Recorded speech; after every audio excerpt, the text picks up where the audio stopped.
Un día una mamá me llegó y me dijo: hermana, mi hijo hace una basura. Y a mí no me gusta que traten así la gente, y menos los hijos.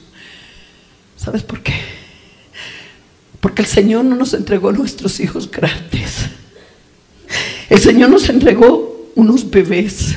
Un bebé no tiene carácter, no tiene personalidad, es como una masita moldeable. Tanto que como dejan esos niños, los tiran en una caneca de basura. Y yo no he visto un niño de recién nacido que lo tire en una caneca de basura y grita: ¡ay, sáqueme de aquí! Lo único que ellos saben hacer es un llanto. Así nos lo entregó Dios. Ese cerebrito, que es el computador más grande y más inteligente que hay en el mundo, el cerebro, lo que Dios hizo, comienza a grabar los estilos de vida de casa. Por eso que sabio es mi Dios cuando dijo, no dijo instruye al adolescente, no dijo instruye al joven, dijo instruye al niño en el camino, porque cuando fuere viejo no se apartará. Tendrá luchas, tendrá pruebas, dificultades. A veces perdemos hasta algunas batallas criándolos, y en eso que la identidad de Cristo llegue a ellos. Pero la batalla no se pierde, porque Dios es fiel. Bendito sea el Señor. La guerra no se pierde. Se pierde la batalla, pero no se pierde la guerra. Alabanzas al Señor. Entonces ese niño va creciendo, y cuando ese niño va creciendo en un hogar donde le enseñan amor, respeto, palabra, justicia, rectitud, honestidad, control, dominio propio. Pero hermano, hoy en día hay hogares que parecen salas de internet. Es impresionante. El papá está con un aparato, la mamá está con otro aparato chateando, y cada hijo está con un aparato. En esa casa no hay oración, en esa casa no hay palabra. Esos niños se acuestan con ese teléfono en la pieza, allí ven pornografía. Yo he conocido ya niños de 9, 10 años que me dicen las mamás: hermana, mi hijo está dañado en la pornografía. Muchachos que me escriben y me dicen: hermana, por favor regáleme una oración, o qué hago, estoy atado a la pornografía, estoy atado a los mensajes de homosexualismo a través de las redes sociales. ¿Por qué? Porque se meten con el celular en la pieza y dicen, la mamá le dice: mi hijo, ore, así mami, yo voy a leer el Salmo 23, y a veces le decimos al hijo: vea, lees el Salmo 119, y el papá ni la mamá no lee siquiera el 23. Nunca mandes a tus hijos a hacer lo que tú no estás haciendo para Dios. Alabanzas al Señor, alabanzas al Señor. No le pongamos pañitos tibios a la palabra, porque el día que el Señor venga le vamos a tener que dar cuenta. Cuando pasamos a estos lugares, los púlpitos no son lugares para exhibir teología y conocimiento, no son escaparates de conocimiento. Es el lugar donde hay que hablar como Jesús hablaba. Es el lugar donde decirle a la gente lo que Jesús dice. Alabanzas al Señor. Eso es como usted. Usted está criando hijos, pero usted a su hijo le tiene que decir la verdad. Y a veces a los hijos no les gusta. Ninguna disciplina en un momento causa gozo, dice la Biblia, pero después trae su fruto apacible a los que en ella han sido ejercitados. Bendito sea el Señor. ¿Por qué el Señor le puso a Esdras primero los padres? Porque hay que solicitar camino derecho para el papá. Señor, ¿sabe que en el Antiguo Testamento el sacerdote, antes de ministrar, tenía que ser lavado con agua limpia y luego ungido con aceite? Y habían algunos sacerdotes, como todo, ¿no?, un poquito extremistas, que a veces cuando uno quiere hacer las cosas bien para Dios, hasta un poquito lo miran, y tan extremista, tan fanático. Pero ¿qué importa? Es mejor pecar por fanático y no por liberado. Entonces había algunos sacerdotes que después de que se lavaban, decían: es que tengo que ministrar, es que tengo que interceder, y esto es muy delicado. Yo necesito esa unción de verdad. Y cuando comenzaban y echaban el aceite, hacían esto para tener una mente limpia. Luego dejaban caer el aceite en el ojo, para que lo que yo mire sea santo. Como necesitamos que hoy en día, con esto de las redes sociales, con tanto pecado y tanta cosa, los papás, los jóvenes se echen aceite fresquito, que es la unción del Espíritu Santo. ¿Y qué dice la Biblia en esta mañana? Entonces sean blancos tus vestidos y nunca falte ungüento sobre tu cabeza. Y se echaban aceite en los ojos y decían: Señor, para que mi mirada sea santa, limpia. Y el aceite seguía cayendo. Y llegaban y agarraban un poco de aceite y le echaban: Señor, para que yo siempre esté atento a escuchar con claridad y sin confusión la voz tuya. Y el aceite seguía cayendo. Y lo saboreaban y decían: para que mis palabras sean agradables, sean verdad.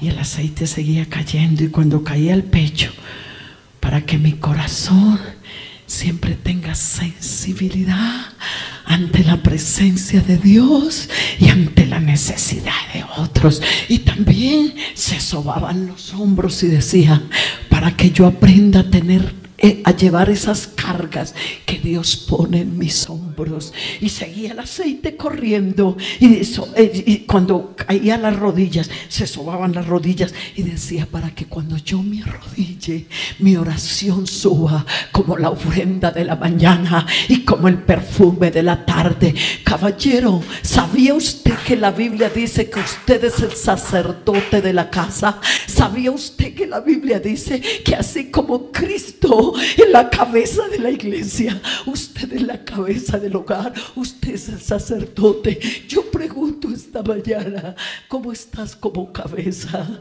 ¿Eres un santo en lo que piensas, en lo que ves, en lo que hablas? ¿Será que tus hijos pueden decir: ah, mi papá es un santo, mi papá es un consagrado, mi papá yo lo veo orando, mi papá lo que dice es verdad? Pero qué día que el papá que está endeudado y vienen y le cobran y le dice al hijo: hey, yo no tengo con qué pagar porque estoy endeudado. Dígale a ese señor que yo no estoy. Y el muchachito sale a la puerta y: vea, ¿dónde está su papá que está debiéndome una plata que me pague? Mi papá le manda a decir que no está. Sí, suena chiste, es verdad. Pero ¿qué le estamos enseñando a nuestros hijos? A mentir. Quiere que le diga algo con el respeto de todo el mundo, pero muy responsable ante Dios y ante ustedes de lo que estoy hablando, porque yo no estoy aquí experimentando. Yo veo que el problema más grave de los adolescentes, a veces, o la mayoría de las veces, son sus propios padres. Porque a veces queremos que esos muchachos hagan lo que nunca hemos hecho, que vivan como nunca hemos vivido. ¿Y por qué no nos entrega Dios pequeñitos? Para que los criemos, para que los instruyamos, para que los formemos. Pero hay matrimonios, hay papás que se la pasan peleando todo el día. Y yo siempre he dicho que esos papás que golpean una mesa y dicen: aquí el que mando soy yo, digo: y ese pobrecito hace rato perdió la autoridad del hogar. Porque tú no tienes que gritar a tu esposa, ni a tus hijos, ni a nadie para retener una autoridad. La autoridad y el respeto no se piden, se ganan. ¿Y sabías tú por qué tenemos a Venezuela como lo tenemos? ¿Por qué Cuba? ¿Por qué autoritarismo? Cuando en casa una esposa, unos hijos saben que tienen un papá autoritario, ese autoritarismo genera rebelión. ¿Y cuántos hijos se van de la casa? Estoy esperando que llegue la mayoría de edad porque estoy que me voy. Porque estoy desesperado. No aguanto a mi papá. Él lee la Biblia, él ora, él va a la iglesia, pero nos grita, nos humilla, es iracundo. Y el pretexto que se saca es: no me miren a mí, miren al Señor. Qué pena. La Biblia sí dice: mirad a mí, sé salvos todos los términos de la tierra, pero no para escudar nuestros defectos. Al contrario, Pablo dijo: sé imitadores de mí como yo de Cristo. Lo escribe 6 veces o 7. Porque es que hay hombres que dicen: yo actúo así en mi casa porque así era mi papá. Y yo te invito, como cristiano, como hijo de Dios, la Biblia dice: todo lo bueno, todo lo justo, todo lo noble, todo lo buen hombre. Revisa como cristiano si las cosas buenas que tu padre te aportó, compáralas con la palabra.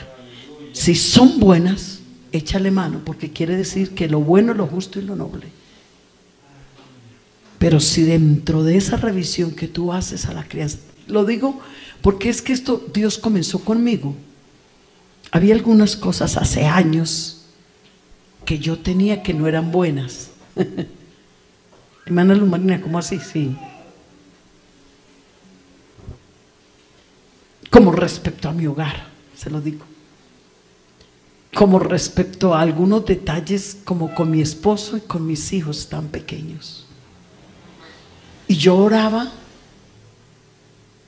No, yo tengo que cambiar en esto, tengo que cambiar. Sí, Señor, ayúdame. Estaba preocupada. Porque yo no puedo ser estrella afuera y estrellada adentro. Yo primero tengo que comenzar a mostrar victoria por mi vida, por mi casa. Y un día orando, el Señor me dijo: revisa quién era tu padre. Preciso. Esto por mi papá. Claro. Esas cositas yo las tenía. Entonces me encuentro con el texto que les acabo de citar, que el Señor vino a restaurar en ella. Y dije, ya, lo que yo tengo que hacer es, porque la Biblia dice: si tú le dijeres a este monte, quítate, verbo hablar, y tu corazón cree lo que tu boca dice, eso será hecho. Entonces yo lo que tengo que hacer es renunciar a estas cosas que no son buenas. Y comencé a meterme en oración y en ayuno. Por eso es que yo hablo tanto de oración. Por eso es que yo hablo tanto de ayuno. Porque, hermano, usted puede tener intenciones de cambiar. ¿Verdad? Yo voy a dejar esta ira. ¿Verdad? Yo voy a dejar esto. Pero, hermano, usted con decirlo, con la voluntad no basta. Usted necesita un poder sobrenatural que venga sobre su vida para hacer esos cambios. Y eso usted no lo consigue durmiendo, comiendo, chateando, descansando. Eso usted lo consigue cuando se viene a orar, a ayunar. Cuida lo que Dios te ha dado, pero no te atrevas a hacerlo sin orar, porque no lo vas a lograr.